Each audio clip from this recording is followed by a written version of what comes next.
ನಿಮ್ಮ ಡಾಕ್ಟರ್ ವಿಶೇಷ ಕಾರ್ಯಕ್ರಮಕ್ಕೆ ಸ್ವಾಗತ. ನಾನು ಚೈತ್ರಾಂಚನ್. ಒತ್ತಡದ ಜೀವನ, ಬದಲಾಗ್ತಾ ಇರೋ ಜೀವನ ಶೈಲಿ, ಜನರಿಗೆ ನೂರಾರು ಆರೋಗ್ಯ ಸಮಸ್ಯೆ. ಯಾವ ಸಮಸ್ಯೆಗೆ ಯಾವ ಚಿಕಿತ್ಸೆ ಅನ್ನೋದೇ ದೊಡ್ಡ ಚಿಂತೆ. ಇಂತಹ ಸಮಸ್ಯೆ ಇರೋರಿಗೆ ಒಂದೇ ವೇದಿಕೆಯಲ್ಲಿ ಸಿಗುತ್ತೆ ಉತ್ತರ. ಇದೇ ಟಿವಿ9ನ ವಿಶೇಷ ಕಾರ್ಯಕ್ರಮ ನಿಮ್ಮ ಡಾಕ್ಟರ್.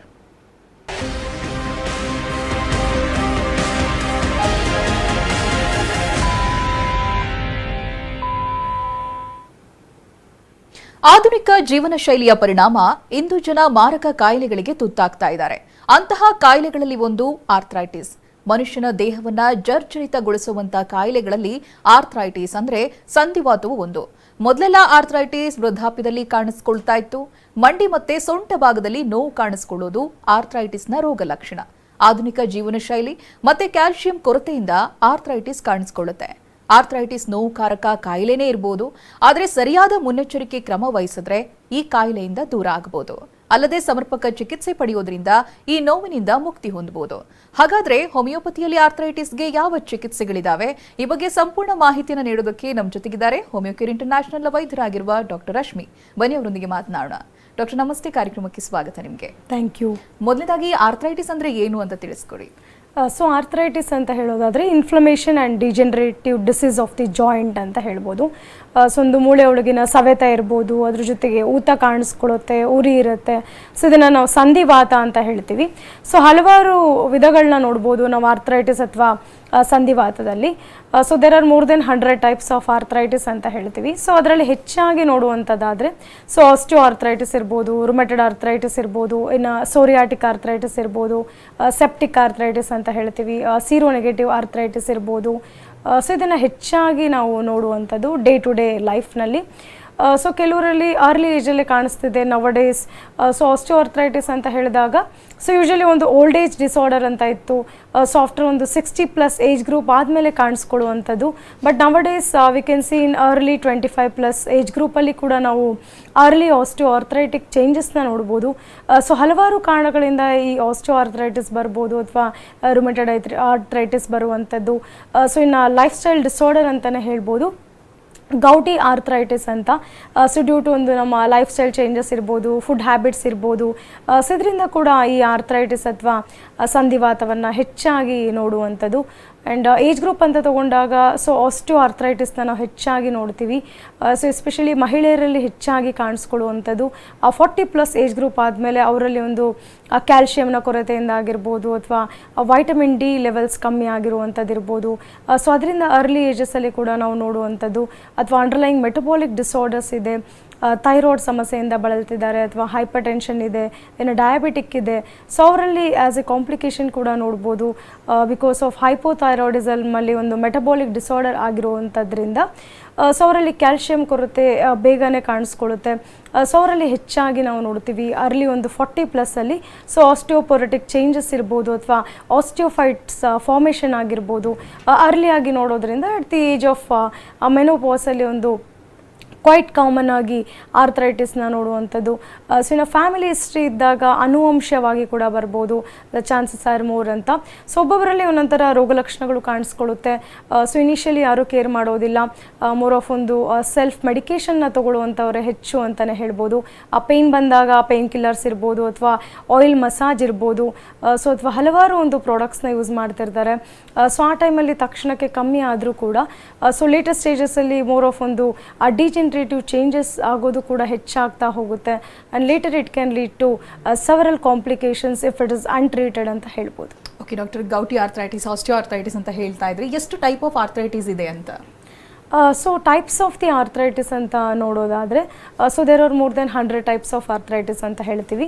ಸೊ ಅದರಲ್ಲಿ ಪ್ರಮುಖವಾಗಿ ನೋಡುವಂಥದ್ದಾದರೆ ಸೊ ಆಸ್ಟಿಯೋ ಆರ್ಥ್ರೈಟಿಸ್ ಅಂತ ಹೇಳ್ಬೋದು. So it is usually seen in old age people. Quite common ಆಗಿ ವಯಸ್ಕರಲ್ಲಿ ನೋಡುವಂಥದ್ದು. ಸೊ ಇದು ಆಸ್ಟಿಯೋ ಆರ್ಥ್ರೈಟಿಸ್ ಅಂತಲೇ ಹೇಳ್ಬೋದು. ಸೊ ಏಜ್ ಆಗ್ತಿದ್ದಂಗೆ ಅವರಲ್ಲಿ ಒಂದು ಸೈನೋವಿಯಲ್ ಫ್ಲೂಯಿಡ್ ಅಂಶ ಕಮ್ಮಿ ಆಗ್ತಾ ಹೋಗುತ್ತೆ. ಸೊ ಎರಡು ಜಾಯಿಂಟ್ ಮಧ್ಯೆ ಲುಬ್ರಿಕೇಟಿಂಗ್ ಏಜೆಂಟ್ ಅಂತ ಹೇಳ್ಬೋದು ಈ synovial fluid. So certain age ಆದಮೇಲೆ ಡಿಜೆನ್ರೇಷನ್ ಕೂಡ ಶುರು ಆಗುವಂಥದ್ದು, ಸವೆತ ಶುರು ಆಗುವಂಥದ್ದು. ಸೊ ಆ ಲಿಕ್ವಿಡ್ ಅಂಶ ಕೂಡ ಕಮ್ಮಿ ಆಗ್ತಾ ಹೋದಂಗೆಲ್ಲ ಸೊ ಮೋರ್ ಆಫ್ ಒಂದು ಕ್ರೆಪಿಟಸ್ ಅಂತ ಹೇಳ್ತೀವಿ, ಸೌಂಡ್ ಬರುವಂಥದ್ದಿರ್ಬೋದು. ಸೊ ಅಥವಾ ನಡೆದಾಗ ಒಂದು ಸೌಂಡ್ ಬರುವಂಥದ್ದಿರ್ಬೋದು. ಸೊ ಅಥವಾ ಅವ್ರಿಗೆ ಸ್ಟೆಪ್ಸ್ ಹತ್ತಬೇಕಾದ್ರೆ ಕಷ್ಟ ಆಗುವಂಥದ್ದು. ಸೊ ಇನ್ನು ಇಂಡಿಯನ್ ಟಾಯ್ಲೆಟಲ್ಲಿ ಕುತ್ಕೊಳ್ಳೋಕ್ಕೆ ಕಷ್ಟ ಆಗುವಂಥದ್ದಿರ್ಬೋದು. ಸೊ ಇನ್ನು ಕೆಳಗಡೆ ಇದ್ದರೆ ಮೇಲ್ಗಡೆ ಎದ್ದೇಳೋದು ಕಷ್ಟ ಆಗುವಂಥದ್ದು. ಸೊ ಇದೆಲ್ಲ ಒಂದು ಆಸ್ಟಿಯೋ ಆರ್ಥ್ರೈಟಿಸ್ನ ಲಕ್ಷಣಗಳು ಅಂತ ಹೇಳ್ಬೋದು. ಸೊ ಅದು ಹೆಚ್ಚಾಗ್ತಾ ಹೋಗ್ತಿದ್ದಂಗೆ ಅವ್ರಿಗೆ ಕಾಂಪ್ಲಿಕೇಶನ್ಸ್ ಕೂಡ ಲೀಡ್ ಆಗ್ತಾ ಹೋಗುತ್ತೆ. ಮೋರ್ ಆಫ್ ಒಂದು ಬೌ ಶೇಪ್ಡ್ ಲೆಗ್ಸ್ ಇರ್ಬೋದು. ಸೊ ಇನ್ನು ಕೆಲವ್ರಿಗೆ ನೀ ಜಾಯಿಂಟ್ ರಿಪ್ಲೇಸ್ಮೆಂಟ್ ಕೂಡ ಅಡ್ವೈಸ್ ಆಗಿರುತ್ತೆ. ಸೊ ಕೆಲವರು ಆಫ್ಟರ್ ಸರ್ಜರಿ ಆದಮೇಲೂ ಕೂಡ ಬರೋದನ್ನು ನೋಡ್ತೀವಿ. ಸೊ ಈ ಆಸ್ಟಿಯೋ ಆರ್ಥ್ರೈಟಿಸಲ್ಲಿ ಸೊ ಅವ್ರಿಗೆ continue aching type of pain ಅಂತ ಹೇಳ್ತೀವಿ. ಸೊ ಟೈಮ್ಸ್ ಅಂತ ಇರೋದಿಲ್ಲ, ಥ್ರೂಔಟ್ ದ ಡೇ ಪೇನ್ ಇರ್ಬೋದು. ಆ್ಯಂಡ್ ಸಮ್ಟೈಮ್ಸ್ ಆ ಫೀವರ್ ಕೂಡ ಬರ್ಬೋದು, ಉರಿ ಊತ ಕಾಣಿಸ್ಕೊಳ್ಳುವಂಥದ್ದು. ಸೊ ಎಸ್ಪೆಷಲಿ ನೀ ಜಾಯಿಂಟ್ಸ್ ವಿಲ್ ಬಿ ಅಫೆಕ್ಟೆಡ್ ಅಂತಲೇ ಹೇಳ್ಬೋದು. ಸೊ ಮಂಡಿ ಭಾಗದಲ್ಲಿ ಹೆಚ್ಚಾಗಿ ಕಾಣಿಸ್ಕೊಳ್ಳುತ್ತೆ. ಸೊ ಉರಿ ಊತದ ಜೊತೆಗೆ ಅವ್ರಿಗೆ ನಡೆಯೋಕ್ಕೆ ಕೂಡ ಕಷ್ಟ ಆಗುವಂಥದ್ದು. ಸೊ ಸ್ವಲ್ಪ ನಡೆದ್ರೆ ಆಯಾಸ ಆಗುವಂಥದ್ದಿರ್ಬೋದು, ಸುಸ್ತಾಗುವಂಥದ್ದಿರ್ಬೋದು. ಸೊ ಇದನ್ನು ನಾವು ಆಸ್ಟಿಯೋ ಆರ್ಥ್ರೈಟಿಸಲ್ಲಿ ನೋಡ್ತೀವಿ. ಸೊ ಓಲ್ಡ್ ಏಜಲ್ಲಿ ನೋಡುವಂಥದ್ದು. And females are more prone to because of calcium deficiency ಇರ್ಬೋದು ಅಥವಾ ವೈಟಮಿನ್ ಡಿ ಡೆಫಿಷಿಯನ್ಸಿ ಇರ್ಬೋದು. ಅಟ್ ದಿ ಟೈಮ್ ಆಫ್ ಮೆನೋಪಾಸಲ್ಲಿ ಈ ಆಸ್ಟಿಯೋ ಆರ್ಥ್ರೈಟಿಸ್ನ ಹೆಚ್ಚಾಗಿ ನಾವು ನೋಡ್ತೀವಿ. And next is rheumatoid arthritis ಅಂತ ಹೇಳ್ಬೋದು. ರುಮಟೆಡ್ ಆರ್ಥ್ರೈಟಿಸ್ ಅಂತ ಹೇಳಿದಾಗ it is an autoimmune disorder ಅಂತ. ಸೊ ಯಾವುದೇ ರೀತಿ ಕಾರಣಗಳಿರೋದಿಲ್ಲ. ಸೊ ಬದಲಾಗಿ ಒಂದು ಓವರ್ ಆ್ಯಕ್ಟಿವ್ ಇಮ್ಯೂನ್ ಸಿಸ್ಟಮಿಂದ ಬರುವಂಥದ್ದು. ಸೊ ಇದರಲ್ಲಿ ಪರ್ಟಿಕ್ಯುಲರ್ ಏಜ್ ಗ್ರೂಪ್ ಅಂತ ಇರೋದಿಲ್ಲ. ಸೊ ಎನಿ ಏಜಲ್ಲಿ ಈ ರುಮಟೆಡ್ ಆರ್ಥ್ರೈಟಿಸ್ ಕಾಣಿಸ್ಕೊಳ್ಳುವಂಥದ್ದು. ಸಣ್ಣ ಮಕ್ಕಳಲ್ಲಿ ಕೂಡ ಕಾಣಿಸ್ಬೋದು ಅಥವಾ ಎಲ್ಡರ್ಲಿ ಏಜ್ ಗ್ರೂಪ್ ಪೀಪಲಲ್ಲಿ ಕೂಡ ಕಾಣಿಸ್ಬೋದು. ಸೊ ಹಲವಾರು ಕಾರಣಗಳಿಂದ ಈ ರುಮಟೆಡ್ ಆರ್ಥ್ರೈಟಿಸ್ ಬರುವಂಥದ್ದು. ಸೊ ಅದರಲ್ಲಿ ಫ್ಯಾಮಿಲಿ ಹಿಸ್ಟ್ರಿ ಅಂತ ಹೇಳಿದಾಗ ಒಂದು 10-20% ರಿಸ್ಕ್ ಫ್ಯಾಕ್ಟರ್ ಅಂತ ಹೇಳ್ಬೋದು. ಸೊ ಅವರಲ್ಲಿ ಒಂದು ಚೈಲ್ಡ್ಹುಡ್ ಏಜಲ್ಲಿ ಮಕ್ಕಳಲ್ಲಿ ಅರ್ಲಿ ಆಗಿ ಕಾಣಿಸ್ಬೋದು ಅಥವಾ ರಿಪೀಟೆಡ್ ಸ್ಟೆಪ್ಟೋಕೊಕ್ಕಲ್ ಥ್ರೋಟ್ ಇನ್ಫೆಕ್ಷನ್ ಅಂತ ಹೇಳ್ತೀವಿ. ಸೊ ಅದು ಕೂಡ ಒಂದು ಕಾರಣ ಆಗಿರುವಂಥದ್ದು. ಸೊ ಇನ್ನು ಲಾಟ್ ಆಫ್ ಸ್ಟ್ರೆಸ್ ಅಥವಾ ಟೆನ್ಷನ್ ಇರ್ಬೋದು. ಸೊ ಅದು ಕೂಡ ಒಂದು ರುಮಟೆಡ್ ಆರ್ಥ್ರೈಟಿಸ್ ಬರೋದಕ್ಕೆ ಕಾರಣ ಆಗುವಂಥದ್ದು. ಸೊ ಮೋರ್ ಆಫ್ ಒಂದು ಸ್ಮಾಲ್ ಜಾಯಿಂಟ್ಸ್ ಇನ್ವಾಲ್ವ್ಮೆಂಟ್ ಹೆಚ್ಚಾಗಿರುತ್ತೆ ಕಂಪೇರ್ ಟು ಬಿಗ್ಗರ್ ಜಾಯಿಂಟ್ಸ್ ಅಂತಲೇ ಹೇಳ್ಬೋದು. ಸೊ ಫಿಂಗರ್ ಜಾಯಿಂಟ್ಸಲ್ಲಿ ಪೇಯ್ನ್ ಬರ್ಬೋದು, ಸ್ವೆಲ್ಲಿಂಗ್ ಆಗುವಂಥದ್ದು, ಸ್ಟಿಫ್ನೆಸ್ ಕಾಣಿಸ್ಕೊಳ್ಳುವಂಥದ್ದು, ಉರಿ ಆಗಿರ್ಬೋದು, ಊತ ಆಗಿರ್ಬೋದು ಕಾಣಿಸುವಂಥದ್ದು. ಸೊ ಬೆಳಿಗ್ಗೆ ಎದ್ದ ತಕ್ಷಣ ಅವ್ರಿಗೆ ಅರ್ಲಿ ಮಾರ್ನಿಂಗ್ ಸ್ಟಿಫ್ನೆಸ್ ಅಂತ ಹೇಳ್ತೀವಿ. ಸೊ ಕೈ ಫೋಲ್ಡ್ ಮಾಡೋಕ್ಕೆ ಕಷ್ಟ ಆಗುತ್ತೆ. ಸೊ ಇನ್ನು ಒಂದು ಕೂಂಬ್ ಹಿಡಿಯೋಕ್ಕಿರ್ಬೋದು ಅಥವಾ ಒಂದು ಭಾರವಾದ ವಸ್ತುವನ್ನು ಎತ್ತೋಕ್ಕಿರ್ಬೋದು. ಸೊ ಅದರಿಂದ ತುಂಬ ಡಿಫಿಕಲ್ಟಿ ಆಗ್ತಾ ಇರುತ್ತೆ. ಸೊ ಇದು ಅರ್ಲಿ ಸ್ಟೇಜಸಲ್ಲಿ ಕಾಣಿಸ್ಕೊಳ್ಳುವಂಥದ್ದು. ಅದ್ರ ಜೊತೆಗೆ ಫೀವರ್ ಬರುವಂಥದ್ದು ಇರ್ಬೋದು. ಸೊ ಇದೆಲ್ಲ ರಿಪೀಟೆಡ್ ಆಗಿ ಆಗ್ತಿದ್ದಾಗ ಸೊ ಅರ್ಲಿ ಆಗಿ ಬ್ಲಡ್ ಟೆಸ್ಟ್ ಮಾಡುವಂಥದ್ದು ತುಂಬ ಉತ್ತಮ. ಸೊ ಅದರಿಂದ ಒಂದು ರುಮಟೆಡ್ ಆರ್ಥ್ರೈಟಿಸ್ ಇದೆಯಾ ಅಥವಾ ಅವರ ಇನ್ಫೆಕ್ಷನ್ ಲೆವೆಲ್ಸ್ ಏನಾದರೂ ರೇಸ್ಡ್ ಇದೆಯಾ ಅಂತ ಗೊತ್ತಾಗುತ್ತೆ. ಸೊ ಇದರಿಂದ ಹಲವಾರು ಒಂದು ರುಮಟೆಡ್ ಆರ್ಥ್ರೈಟಿಸಿಂದ ಆಗುವಂಥ ಕಾಂಪ್ಲಿಕೇಶನ್ಸ್ನ ಕೂಡ ಅವಾಯ್ಡ್ ಮಾಡ್ಬೋದು. Nowadays we see in children also like 10-15 age ಗ್ರೂಪಲ್ಲಿ ಕೂಡ ರುಮಟೆಡ್ ಆರ್ಥ್ರೈಟಿಸ್ನ ನೋಡ್ಬೋದು. ಆ ಫ್ಯಾಮಿಲಿ ಹಿಸ್ಟ್ರಿ ಇದ್ದಾಗ ನೋಡುವಂಥದ್ದು. ಸೊ ಮಕ್ಕಳಲ್ಲಿ ಅಷ್ಟಾಗಿ ಗೊತ್ತಾಗೋದಿಲ್ಲ, ಹಾಗಾಗಿ ನೆಗ್ಲಿಜೆನ್ಸ್ ಮಾಡೋದೇ ಹೆಚ್ಚು. ಸೊ ಹಾಗಾಗಿ ಅವರಲ್ಲಿ ಪೇಯ್ನ್ ಬರ್ತಿದೆ, ಸ್ಟಿಫ್ನೆಸ್ ಬರ್ತಿದೆ, ಸೊ ಉರಿ ಊತ ಕಾಣಿಸ್ತಿದೆ ಅಂತ ಹೇಳಿದಾಗ ಸೊ ಅರ್ಲಿಯಾಗಿ ವೈದ್ಯರನ್ನು ಕನ್ಸಲ್ಟ್ ಮಾಡೋದು ತುಂಬ ಉತ್ತಮ ಅಂತ ಹೇಳ್ಬೋದು. ಓಕೆ ಡಾಕ್ಟರ್, ಒಬ್ರು ಕಾಲ್ ಇದ್ದಾರೆ ನೋಡೋಣ. ಸುಜಾತ ಅಂತ ಸಿದ್ದಾಪುರದಿಂದ ಕರೆ ಮಾಡಿದ್ದಾರೆ. ನಮಸ್ತೆ. ಹಲೋ ಮೇಡಮ್, ನಮಸ್ತೆ. ನಮಸ್ತೆ ಡಾಕ್ಟರ್ ಇದ್ದಾರೆ, ನಿಮ್ಮ ಆರೋಗ್ಯ ಸಮಸ್ಯೆ ಏನಿದೆ ಹೇಳ್ಕೊಳ್ಳಿ. ಹಲೋ. ಹಲೋ ಮೇಡಮ್, ನಮಸ್ತೆ. ನಮಸ್ತೆ ಅಮ್ಮ, ಹೇಳಿ. ನನ್ನ ಹೆಸರು ಸುಜಾತ ಶ್ರೀಧರ್ ನಾಯ್ಕ್ ಅಂತ. ಓಕೆ. ಉತ್ತರ ಕನ್ನಡ ಜಿಲ್ಲೆ ಚಿತ್ತಾಪುರದಿಂದ ಮಾತಾಡ್ತಾ ಇದ್ದೀನಿ. ಅದು ತುಂಬಾ ಬೆಳಗ್ಗೆ ವಾತ ಹೆಚ್ಚಾಗ್ತದೆ, ಕಾಲು ನಡಿಲಿಕ್ಕೆ ಆಗಲ್ಲ. ಓಕೆ. ಅದಕ್ಕೆ ಟ್ರೀಟ್ಮೆಂಟ್. ಓಕೆ. ಸೊ ನೀವೇನಾದರೂ ಟ್ರೀಟ್ಮೆಂಟ್ ಮಾಡಿರುವಂಥದ್ದಾ? ಬ್ಲಡ್ ಟೆಸ್ಟ್ ಏನಾದರೂ ಮಾಡಿಸಿದ್ದೀರಾ? ಎಕ್ಸ್ರೇ ಮಾಡಿಸಿರುವಂಥದ್ದಾ? ಇಲ್ಲ, ಅದು ಯಾವುದು ಮಾಡಲಿಲ್ಲ ಮೇಡಮ್. ಏಜ್ ಎಷ್ಟು ಅಮ್ಮ ನಿಮಗೆ? 38. ಓಕೆ. ಸೊ ಯಾವ ಜಾಯಿಂಟಲ್ಲಿ ಹೆಚ್ಚಾಗಿ ಪೇಯ್ನ್ ಕಾಣಿಸ್ತಿರುವಂಥದ್ದು? ಕಾಲು, ಅಂಗಾಲು. ಓಕೆ. ನೋಡಿ 38 ಏಜ್ ಗ್ರೂಪ್ ಅಂತ ಹೇಳ್ತಿದ್ದೀರಾ. ಸೊ ಮೇ ಬಿ ಡೆಫಿಷಿಯನ್ಸಿಯಿಂದ ಕೂಡ ಆಗಿರ್ಬೋದು. ಸೊ ಪೇಯ್ನ್ ಬರ್ತಿದೆ ಅಥವಾ ಸ್ಟಿಫ್ನೆಸ್ ಕಾಣಿಸ್ತಿದೆ. ಸೊ ಇದೆಲ್ಲ ಒಂದು ಅರ್ಲಿ ಆಸ್ಟಿಯೋ ಆರ್ಥ್ರೈಟಿಸ್ನ ಲಕ್ಷಣಗಳು ಕೂಡ ಇರ್ಬೋದು. ಸೊ ಒಂದ್ಸರಿ ನೀವು ನಿಯರೆಸ್ಟ್ ಬ್ರ್ಯಾಂಚಿಗೆ ವಿಸಿಟ್ ಮಾಡಿ. ಸೊ ಯಾವ ಕಾರಣದಿಂದ ಈ ಥರ ಆಗ್ತಿದೆ, ಸೊ ಬ್ಲಡ್ ಟೆಸ್ಟ್ ಏನಾದರೂ ಬೇಕಾಗತ್ತಾ ಅಥವಾ ಎಕ್ಸ್ರೇ ಏನಾದರೂ ಬೇಕಾಗತ್ತಾ? ಸೊ ಇದಾದ ನಂತರ ಒಂದು ಇನ್ವೆಸ್ಟಿಗೇಷನ್ಸ್ನ ನೋಡಿಕೊಂಡು ಖಂಡಿತ ನಿಮಗೆ ಟ್ರೀಟ್ಮೆಂಟ್ ಕೊಡುವಂಥದ್ದು. ಹೋಮಿಯೋಪತಿನಲ್ಲಿ ಕಾನ್ಸ್ಟಿಟ್ಯೂಷನಲ್ ಮೆಡಿಕೇಷನ್ಸ್ ಅಂತ ಹೇಳ್ತೀವಿ. ಸೊ ನಿಮಗೆ ಗ್ರ್ಯಾಜುವಲ್ ಆಗಿ ಇಂಪ್ರೂವ್ಮೆಂಟ್ ಆಗ್ತಾ ಹೋಗುತ್ತೆ. ಅದ್ರ ಜೊತೆಗೆ ನಿಮ್ಮ ಲೈಫ್ ಸ್ಟೈಲ್ ಚೇಂಜಸ್ ಏನಾದರೂ ಮಾಡ್ಕೋಬೇಕಾ ಅಥವಾ ಡಯಟ್ ಸ್ಟೈಲಲ್ಲಿ ಚೇಂಜ್ ಮಾಡ್ಕೋಬೇಕಾ, ಸೊ ಇದನ್ನೆಲ್ಲ ಅಡ್ವೈಸ್ ಮಾಡಲಾಗುತ್ತೆ. ಒಂದ್ಸರಿ ನೀವು ನಿಯರೆಸ್ಟ್ ಬ್ರಾಂಚಿಗೆ ವಿಸಿಟ್ ಮಾಡಿ ಮಾ. ಥ್ಯಾಂಕ್ ಯು ಸುಜಾತ ಅವರೇ ಕರೆ ಮಾಡಿದ್ದಕ್ಕಾಗಿ. ಡಾಕ್ಟರ್, ಇನ್ನು ಸಿಂಪ್ಟಮ್ಸ್ ಅಂತ ಬಂದಾಗ ಇನಿಷಿಯಲ್ ಸ್ಟೇಜಲ್ಲಿ ಆರ್ಥರೈಟಿಸ್ ಸಿಂಪ್ಟಮ್ಸ್ ಯಾವ ರೀತಿಯಾಗಿ ತೋರಿಸ್ಕೊಳ್ತಾ ಹೋಗುತ್ತೆ ಅಂತ? ಸೊ ಇನ್ನು ಸೈನ್ಸ್ ಆ್ಯಂಡ್ ಸಿಂಪ್ಟಮ್ಸ್ ಅಂತ ಬಂದಾಗ ಸೊ ಹೆಚ್ಚಾಗಿ ಒಂದು ಜಾಯಿಂಟ್ ಪೇಯ್ನ್ ಇದೆ ಅಂತ ಹೇಳಿದಾಗ ಪೇಯ್ನ್ ತುಂಬ ಸಿವಿಯರ್ ಆಗಿ ಕಾಣಿಸ್ಕೊಳ್ಳುತ್ತೆ ಇನಿಷಿಯಲ್ ಸ್ಟೇಜಸಲ್ಲಿ. ಸೊ ಅದ್ರ ಜೊತೆ ಉರಿ ಕಾಣಿಸ್ಕೊಳ್ಳುವಂಥದ್ದು, ಊತ ಕಾಣಿಸ್ಕೊಳ್ಳುವಂಥದ್ದು ಆ್ಯಂಡ್ ಸಮ್ಟೈಮ್ಸ್ ಫೀವರ್ ಕೂಡ ಹೆಚ್ಚಾಗಿ ಕಾಣಿಸ್ಕೊಳ್ಳುವಂಥದ್ದು. ಸೊ ಇನ್ನು ರುಮೆಟೆಡ್ ಆರ್ಥರೈಟಿಸ್ ಅಲ್ಲ ಅಂತ ಹೇಳಿದಾಗ ಸೊ ಕೆಲವು particular symptoms ಕಾಣಿಸ್ಕೊಳ್ಳುವಂಥದ್ದು.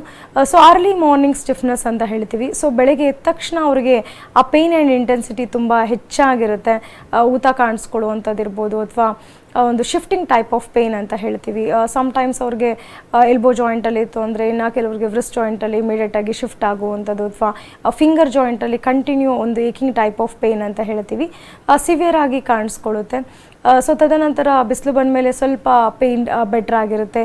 Again evening rise of symptoms ಅಂತ ಹೇಳ್ತೀವಿ. ಸೊ ಇದನ್ನು ರುಮೆಟೆಡ್ ಆರ್ಥರೈಟಿಸಲ್ಲಿ ನೋಡುವಂಥದ್ದು. ಆ್ಯಂಡ್ ಕೆಲವು ಫುಡ್ ಐಟಮ್ಸ್ ತೊಗೊಂಡಾಗ like non veg food items ಇರ್ಬೋದು, ಸೊ ಅಥವಾ ಸ್ಪೈಸಿ ಇರ್ಬೋದು, ಆಯಿಲಿ ಫುಡ್ ಐಟಮ್ಸ್ ಇರ್ಬೋದು. ಸೊ ಇಂಥದನ್ನು ಹೆಚ್ಚಾಗಿ ತೊಗೊಂಡಾಗ ರುಮೆಟೆಡ್ ಆರ್ಥರೈಟಿಸ್ ಮತ್ತಷ್ಟು ಅವ್ರಿಗೆ ಹೆಚ್ಚಾಗಿ ಕಾಣಿಸ್ಕೊಳ್ಳುವಂಥದ್ದು ಇರ್ಬೋದು. ಅಥವಾ ಕೆಲವರಲ್ಲಿ ಒಂದು ಮೋರ್ ಆಫ್ ಪೊಟ್ಯಾಟೊ ಇರ್ಬೋದು, ಟ್ಯೂಬರ್ ಫುಡ್ ಐಟಮ್ಸ್ ಇರ್ಬೋದು.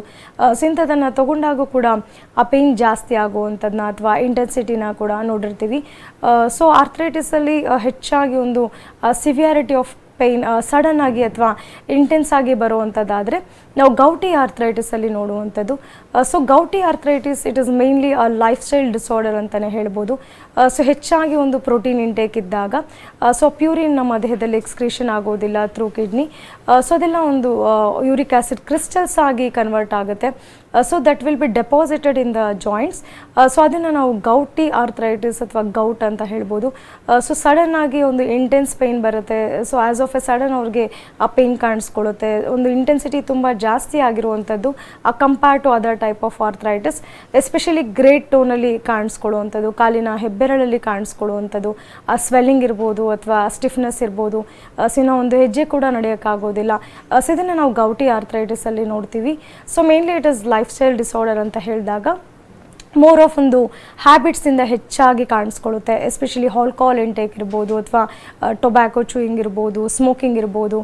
So males are more prone to compare to females and more of ಒಂದು ರೆಡ್ ಮೀಟ್ ಇಂಟೇಕ್ ಇರೋರಲ್ಲಿ ಕೂಡ ಸೊ ಯೂರಿಕ್ ಆ್ಯಸಿಡ್ ಲೆವೆಲ್ಸ್ ಹೆಚ್ಚಾಗೋದನ್ನು ಕೂಡ ನೋಡ್ತೀವಿ. ಸೊ ಅಂಥವರಲ್ಲಿ ಗೌಟಿ ಆರ್ಥರೈಟಿಸ್ ಹೆಚ್ಚಾಗಿ ಕಾಣಿಸ್ಕೊಳ್ಳುವಂಥದ್ದು. And if it is untreated it can lead to complications.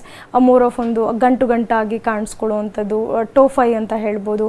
So ಅದು ಹೆಚ್ಚಾಗ್ತಿದ್ದಾಗ ಸೊ ಬೇರೆ ಭಾಗಕ್ಕೂ ಕೂಡ ಸ್ಪ್ರೆಡ್ ಆಗ್ಬೋದು. ಸೊ ಬೇರೆ ಜಾಯಿಂಟ್ಸಲ್ಲಿ ಕೂಡ ಈ ಸಮಸ್ಯೆ ಕಾಣಿಸ್ಬೋದು ಅಥವಾ ಕ್ಯಾಲ್ಕುಲೈ ಆಗಿ ಕೂಡ ಕಾಣಿಸ್ಕೊಳ್ಳುವಂಥದ್ದು ಚಾನ್ಸಸ್ ಹೆಚ್ಚು ಅಂತ ಹೇಳ್ಬೋದು. ಓಕೆ ಡಾಕ್ಟರ್, ಇನ್ನು ಕಾರಣಗಳನ್ನು ನೋಡೋದಾದ್ರೆ ಬೇರೆ ಬೇರೆ ಟೈಪ್ಸ್ ಇರೋದ್ರಿಂದ ಆರ್ಥರೈಟಿಸಲ್ಲಿ ಕಾರಣಗಳು ಕೂಡ ಬೇರೆ ಆಗ್ತಾ ಹೋಗುತ್ತೆ, ಹೇಗೆ ಡಾಕ್ಟರ್? ಸೊ ಖಂಡಿತ. ಸೊ ಆಸ್ಟಿಯೋಆರ್ಥರೈಟಿಸ್ ಅಂತ ಹೇಳಿದಾಗ so mainly it is old age disorder ಅಥವಾ ವೇರ್ ಆ್ಯಂಡ್ ಟೇರ್ ಕಂಟಿನ್ಯೂಸ್ಲಿ ಕಾಣಿಸ್ಕೊಳ್ಳುವಂಥದ್ದು.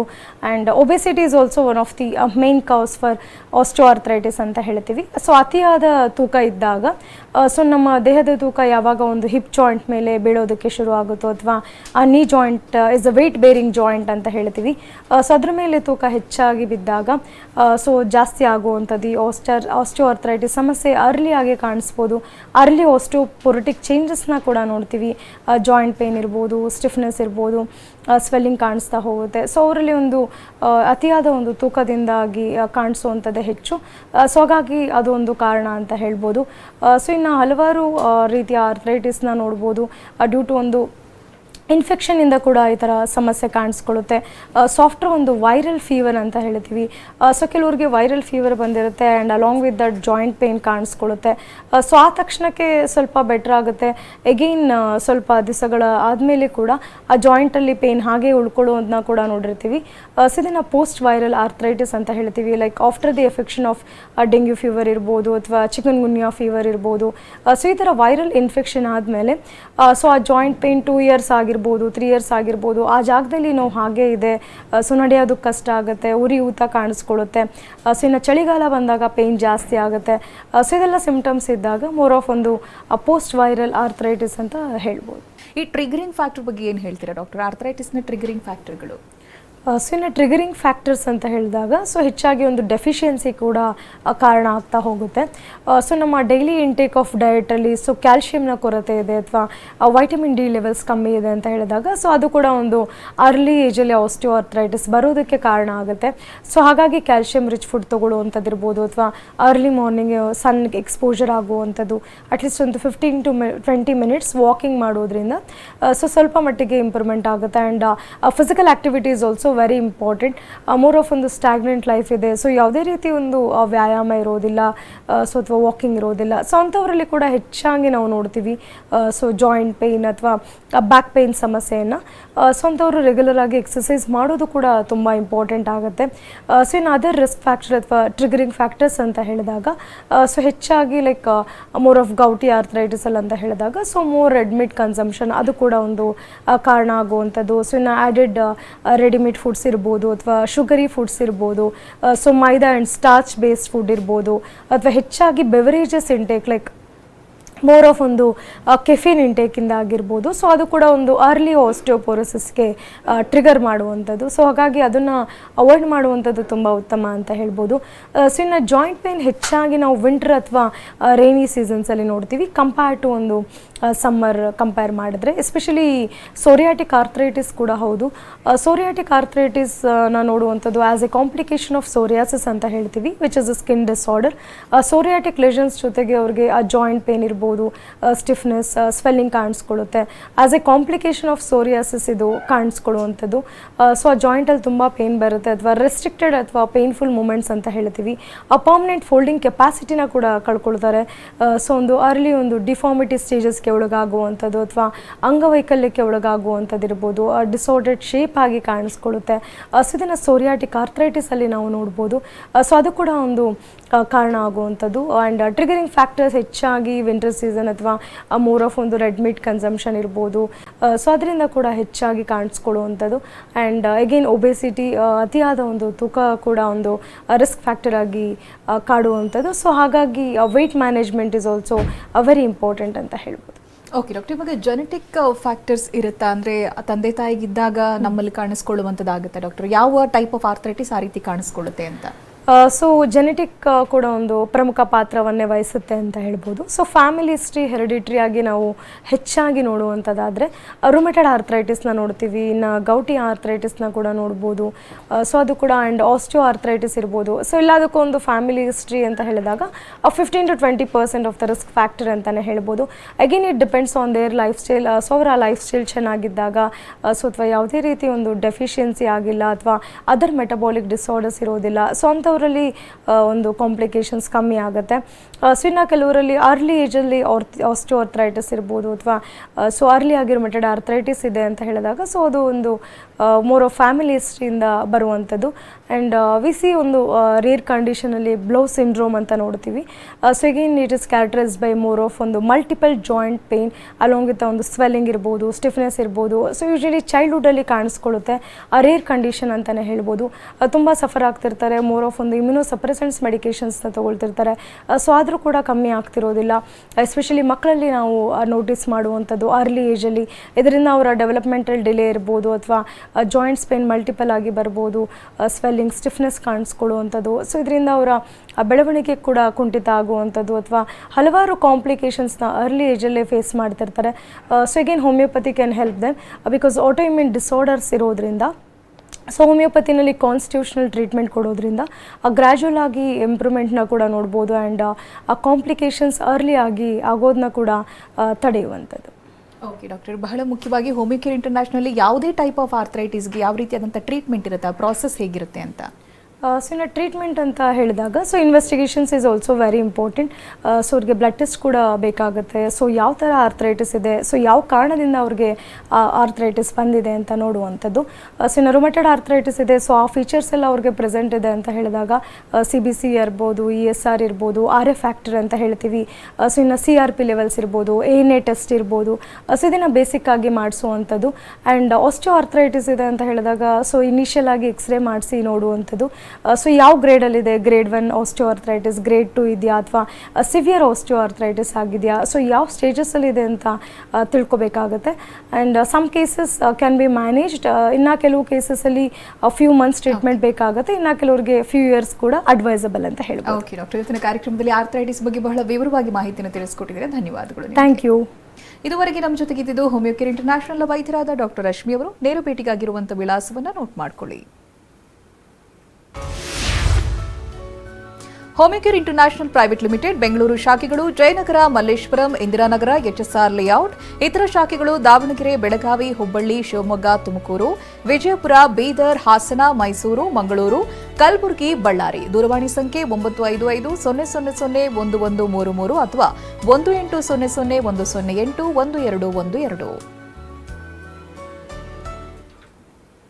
ಇದು ಹೊತ್ತಿನ ವಿಶೇಷ. ನಿಮ್ಮ ಡಾಕ್ಟರ್. ನಿರಂತರ ಸುದ್ದಿಗಾಗಿ ನೋಡ್ತಾ ಇರಿ TV9.